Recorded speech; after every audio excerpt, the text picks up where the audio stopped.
world champion of Kona sailing. How does it feel? Feels great. It was a long time ago since last. I was sailing until 84. After that, I've been sailing 20 years or more. And then I started 2 years ago, and I'm here again. So how is it possible? Did you compete with the young talent? I don't know. Ask them.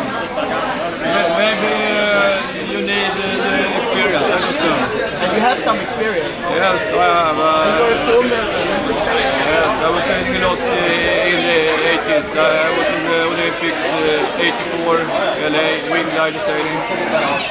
And after that I finished, and then I sailed the Tornado, the Olympic Tornado. And in Korea, Seoul, I was spar, what you call it, in Seoul, but not windsurfing. So will we see you next year in Florida?